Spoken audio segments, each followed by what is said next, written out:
जीवन में एक बार ऐसा दौर आया जब मैं बैंकरप्ट हो गया, दिवालिया हो गया। मेरी बनाई हुई कंपनी घाटे में चली गई, करोड़ों का कर्जा चढ़ गया, मेरा व्यक्तिगत बैंक बैलेंस जीरो यानी शून्य हो गया। कमाई के सब जरिए बंद थे और सरकार की तरफ से घर पर कुर्की के छापे लग गए। ये बात धीरूभाई को पता चली। बिना किसी से पूछे या जाने उन्होंने अपने छोटे बेटे और मेरे मित्र अनिल से कहा, इसका बुरा वक्त है, इसे कुछ पैसे दे दो। अनिल ने मुझे आकर ये बताया,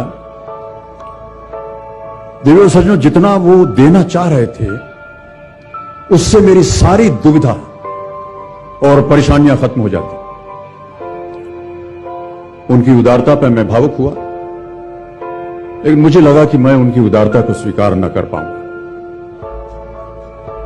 ईश्वर की कृपा रही और कुछ संकट के दिनों के बाद समा बदला, काम मिलना शुरू हुआ और धीरे धीरे मैं अपने सारे कर्जे उतार पाया।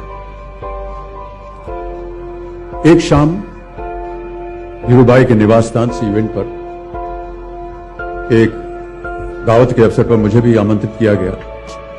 तो ऊपर लॉन में एक तरफ धीरूभाई एक बड़े से मेज पर अपने कुछ मित्रों, बड़े फाइनेंशियल और कॉर्पोरेट वर्ल्ड के दुनिया के दिग्गजों के साथ बैठे बात कर रहे थे। मुझ पर नजर पड़ी तो मुझे बुलाया और कहा, यहां मेरे साथ बैठो। मुझे बड़ा अजीब लगा। मैंने क्षमा मांगी और कहा, मैं उधर अपने मित्रों के साथ बैठा हूं, वहीं ठीक हूं। उन्होंने जिद की और बैठा लिया मुझे। फिर अपनी उस दिग्गजों की महफिल में उन्होंने कहा, यह लड़का गिर गया था लेकिन अपने बल पर फिर खड़ा हो गया, मैं इसकी इज्जत करता हूं।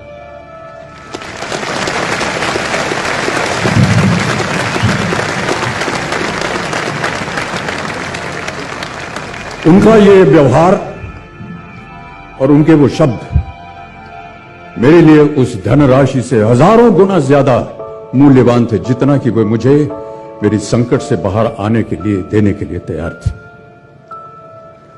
कर्मयोगी थे वो। कहते थे, ईश्वर ने हमें दो मार्ग दिए हैं उन तक पहुंचने के लिए, एक भक्ति और ध्यान का और दूसरा कर्म और ज्ञान का। मैं दूसरे मार्ग पर चलने वाला इंसान हूं। कर्म को धर्म मानता हूं और ज्ञान को ही ईश्वर।